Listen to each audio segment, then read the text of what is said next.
Hello guys, welcome back to my channel. In this video, I'm going to discuss about OT technician, facility, scope, accommodation, increment and all. And also I'll discuss about your negative thought, comment and hard work.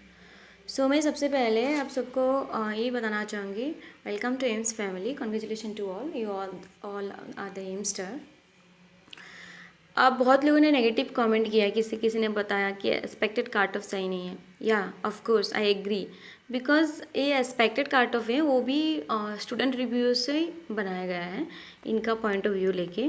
तो ज़रूरी नहीं है कि this is not a real cut off, so it will be little different तो होगा।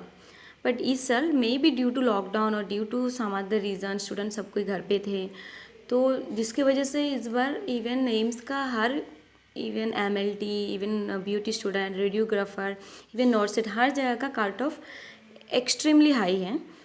सो आप सब ने बहुत नेगेटिव कमेंट किया है कि आपका मे बी मेरा सिलेक्शन लग बाई चांस, किसी ने बोला है मनोज जैसे समथिंग, उन्होंने बोला है तुक्का मार के सिलेक्शन हुआ। एंड आपको मैं ये बताना चाहूँगी, मे बी आप लोग को बहुत लोगों को बुरा लगा होगा कि हम अपने खुद प्रोफेशन से होके मैं क्लियर नहीं कर पाऊँगी, क्लियर नहीं कर पाया तो दूसरा कोई कैसे क्लियर कर सकता है, आपके मन में ये डाउट होगा ना। या ऑफकोर्स हो सकता है, तो लैक बाई चांस तो नहीं है, क्योंकि मैं 2020 में पटना एम्स क्लियर की, नागपुर एम्स क्रैक की, नॉर्सेट क्रैक की, इवन कॉम्बाइन में भी I also score very good marks 119 due to general, so I didn't get combine AIIMS.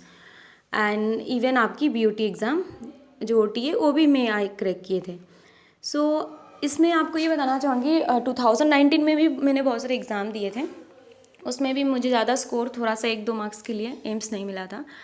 तो एक्चुअली मैं 1 मंथ का लीव ली थी, क्योंकि मेरा भी टीचिंग एक्सपीरियंस है तो कॉलेज में टाइम नहीं मिलता था। 1 मंथ का लीव लेके लोगों ने 2-2 साल 3-3 साल कोचिंग में बैठते हैं नर्सिंग के लिए, 3 ईयर्स 4 ईयर्स कोचिंग करके उसके बाद भी आप सुनोगे सिलेक्शन नहीं हुआ, क्योंकि लाखों कैंडिडेट है, क्योंकि 1 मार्क्स का डिफरेंस में 1000 कैंडिडेट आ जाता है, इतना ज़्यादा कैंडिडेट है एंड इतना ज़्यादा हाई कंपटीशन है। बट मैंने 1 मंथ में मेक ओवर किया। दूसरी बात है कि आपने बोला है कि मैम एक सीट वेस्ट हो गया, ये भी बात है, बट एक सीट वेस्ट हो गया एम्स में वो ज़रूरी नहीं है। जब आप मेहनत करोगे ना, उनको क्वालिटी चाहिए, आप अगर डिज़र्व करते हो ना तो आप वो सीट का नहीं सोचोगे। मे बी आप सबके लिए एक एग्जाम्पल हो गया। आप सबको बहुत गुस्सा भी आ रहे होंगे कि नॉन प्रोफेशनल होके कैसे सिलेक्ट हो सकते हैं, हम कोर्स करके क्यों नहीं हो सकता, या ऑफकोर्स आपको गुस्सा आना चाहिए। ओके दूसरा जिन्होंने बोला ना तुक्का मार के, उनको मैं वही बताती हूँ कि मेरा MSc नर्सिंग है, मेडिकल सर्जिकल में, सब स्पेशलिटी ऑन्कोलॉजी है। एंड जो आपकी प्रोफेशन का पैरामेडिकल का कोई भी कोर्स दो, मैं चैलेंज करती हूँ, कोई भी इवन कुछ भी पैरामेडिकल का कोर्स हो, मुझे मटेरियल दे देना, मैं 1 मंथ स्टडी करूँगी ना, I will crack it. But इसके लिए मैं स्टडी नहीं की थी, क्योंकि मुझे दिल्ली एम्स के अलावा बाकी एम्स मिल गया था, तो मुझे दिल्ली एम्स चाहिए था, इस पॉइंट ऑफ व्यू से मैं एग्ज़ाम लिखी थी। दूसरी बात ये है कि ये एक एक्सपीरियंस गेन करने के लिए, बिकॉज ब्यूटी एग्ज़ाम में एक चांस है कि जो जूलॉजी ऑनर्स है एंड बायो साइंस ग्रेजुएट है, दे ऑल्सो कैन राइट, इसलिए मैंने वो अटैम्प्ट की थी। एंड दूसरी बात ये है कि उस एग्ज़ाम में मैं 185 ऑलमोस्ट अटैम्प्ट की थी, क्योंकि सबसे पहले कि आपकी जो कुछ सब्जेक्ट है, जैसे कि एनाटॉमी फिजियोलॉजी है, तो वो हमारी नर्सिंग में भी था। एंड मैं खुद एनाटॉमी का टीचर हूँ, मेरा खुद MSc में मास्टर डिग्री MSc नर्सिंग है, तो उससे कोई भी क्वेश्चन है तो मुझे छूटेगा नहीं। दूसरी बात है, जो GK क्वेश्चन था नर्सिंग एंड कोई भी पैरामेडिकल का GK क्वेश्चन सेम लेवल का होते हैं। वो GK क्वेश्चन जो 30 मार्क्स का था ऑलमोस्ट ईजी था, 1-2 मार्क्स से मे बी कन्फ्यूजन हो गया, मे बी कभी कभी हमें भी नेगेटिव मार्क आती है, वो GK कुछ कुछ नेगेटिव हो गया, बाकी तो सब सही है। दूसरी बात है, कुछ मेडिकल टर्म है जो भी लाइक पैरामीटर से, वाइटल से, मेडिसिन से रिलेटेड क्वेश्चन है, कोई भी सर्जरी से रिलेटेड क्वेश्चन है, तो आप मे भी जस्ट ग्रेजुएट हो आपकी OT में एंड मेरा मास्टर है नर्सिंग में, तो ऑफकोर्स आपसे ज़्यादा तो इतना तो मैं पढ़ चुकी हूँ, इवन टीचिंग एक्सपीरियंस है, तो तुक्का मारने का कोई चांस नहीं है। हाँ, बट ये चीज़ है कि मुझे आपकी सिलेबस के हिसाब से बिल्कुल नॉलेज नहीं है, आप कॉलेज में क्या पढ़ते हो, and I don't see, even OT का बुक भी मैंने देखा नहीं है। शायद देखते तो टॉप कर लेते मे भी आपकी एग्ज़ाम में, अगर मैं सिलेबस जान लेती, अगर पढ़ लेती तो। बट ये देखिए, यहाँ पे आपकी जो सब्जेक्ट है एनेस्थेशिया कुछ समथिंग CSSD, उसमें मुझे बिल्कुल नॉलेज नहीं है, तो उसका सारी क्वेश्चन मैंने अटेम्प्ट नहीं की थी, ऑलमोस्ट मैं छोड़ दी थी। बट जो जी की क्वेश्चन था मैंने कम्प्लीटली अटेंड की। इवन जो एनाटॉमी था तो मैंने अटेंड की, मेरा 100% सही है। एंड मेडिसिन का जो भी मेडिसिन का इमेज था दैट इज़ ऑल्सो मेरा 100% सही है। बट आपकी जो सब्जेक्ट रिलेटेड कुछ क्वेश्चन है उसको आप छोड़ भी देते हैं ना, तभी भी पास है, क्योंकि आपको इतना तो नहीं मांग रहा है ना। इवन आप 150 भी अटेम्प्ट कर लोगे ना, that is also will be selected negative जाके भी। इतना करे कोई ये वाला मोस्ट डिफ़िकल्ट जॉब तो नहीं है।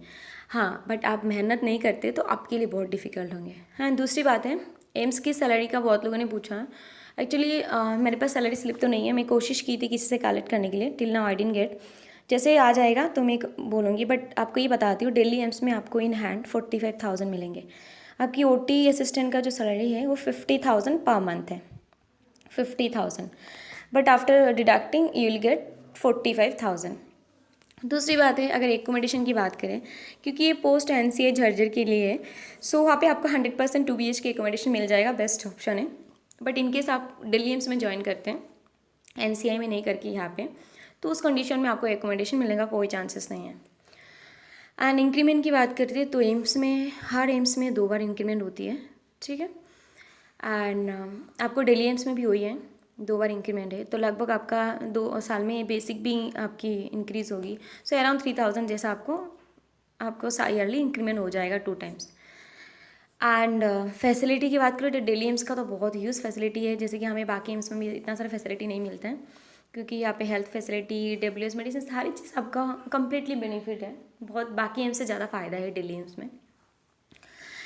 एंड जिन्होंने भी नेगेटिव कमेंट किए हैं उनके लिए आप गुस्सा होना ठीक है, बट आप अपने में इम्प्लीमेंट कीजिए कि गुस्सा होकर आप स्टडी करोगे तो बहुत लोग को ये लगेगा कि मैं कोर्स करने के बाद क्या फ़ायदा हुआ। सही में मैं ये सोच रही हूँ आपका कोर्स करने के बाद क्या फ़ायदा हुआ। आपका जो दूसरा प्रोफेशन भी है, इवन BMLT बोलो, रेडियोग्राफर बोलो, और भी कुछ जो भी है, तो उसमें भी मुझे नहीं लगता इतना टफ है। हाँ, टफ है इसलिए है क्योंकि आपका जो नॉलेज है ना अभी तक उस लेवल तक गए नहीं। देखो, एम्स के लिए बहुत स्ट्रगल करना पड़ती है, बाकी जितना भी सेंट्रल गवर्नमेंट का जॉब है ना उससे एम्स का रिपुटेशन भी ज़्यादा अच्छा है, सैलरी भी इसके लिए भी ज़्यादा अच्छा है। तो मेहनत आपको उस लेवल तक करना है। तो मैंने नर्सिंग में उस लेवल तक मेहनत कर चुकी हूँ। अभी मैं इस साल कोई प्रिपरेशन नहीं ले रही हूँ, बिना preparation I just go and right the exam, जो भी लिख रही हूँ सिलेक्टेड है, क्योंकि उस बेस बन चुका है। अभी मुझे बुक टच करने की ज़रूरत नहीं है एम्स क्रैक करने के लिए। बट एक टाइम था जस्ट 1.5 ईयर पहले क्या होता, तो उस टाइम मैंने भी एग्ज़ाम देने के बाद बीइंग ए जनरल कैंडिडेट में यही हो जाती, 2 मार्क्स 3 मार्क्स के लिए मैं भी रह जाती, कि मैं भी क्लियर नहीं कर सकता था उस टाइम। तो मुझे भी उस टाइम लगता था कितना डिफ़िकल्ट हुआ कि ऐसा कुछ नहीं है। आप भी अगर अपनी ऑनेस्टी दे के पूरा सिंसियरिटी डिसिप्लिन के साथ 1-2 महीने भी बैठ गया ना, तो इस मेन आप में कहूँगी ना, माइंड गेम है, कुछ भी चीज़ है ना माइंड गेम है, क्योंकि आपकी माइंड में सेट कर लिया ना और आप सिंसियर डिसिप्लिन के साथ आप पढ़ लिया ना, तो इतना टफ नहीं है। यूपीएससी तो नहीं है ना कि आपको कुछ भी पूछेगा, यूपीएससी में anything can ask under the sun, ऐसा तो नहीं है। वो सिंपल आपके सिलेबस लिमिटेड है, तो इतना टफ नहीं है। बट हाँ, आपको जानना है what to study, not to study, and आपको स्मार्ट स्टडी भी करना है, ठीक है। So actually this channel mainly purpose of nursing student के लिए था, बट बहुत पैरामेडिकल स्टूडेंट रिक्वेस्ट किया है कि आपके लिए कोई चैनल नहीं है। जैसे कि नर्सिंग के लिए 1000 चैनल है, more than 1000 channel available in the YouTube, but आप लोग के लिए कोई भी नॉट इवन सिंगल चैनल। सो बहुत लोगों ने रिक्वेस्ट की, इसलिए मैंने आपका मेमोरी बेस्ड क्वेश्चन भी डाला, एक्सपेक्टेड काट ऑफ भी डाला, ओटी का कुछ कुछ रिपीटेड क्वेश्चन भी डाला। बट जिनको दिक्कत है तो आप नहीं करना, ठीक है यार। जिनको अच्छा है तो welcome, always welcome. I will try to take online classes भी, मीन्स लाइव क्लास, क्योंकि मैं भी थोड़ा सा एम्स में, आप जान रहे हो मैं नर्सिंग ऑफिसर हूँ, तो कोविड पैंडमिक सिचुएशन है, I am also not getting proper time to make all those video, but in future surely I will take it. So good luck, thank you so much, have a good day. So take it as a challenge and crack the aims. आप जिन्होंने भी थोड़ा सा 1-2 marks के लिए रह गया, तो आप ये सोचो आपने आ गया अपने बॉर्डर लाइन तक, सो नेक्स्ट एग्जाम में surely will get it. OT से रिलेटेड जो भी इन्फॉर्मेशन है, जो भी वैकेंसी है, मैं एवरी टाइम अपडेट करती हूँ, सो आप देखते रहना। Thank you so much.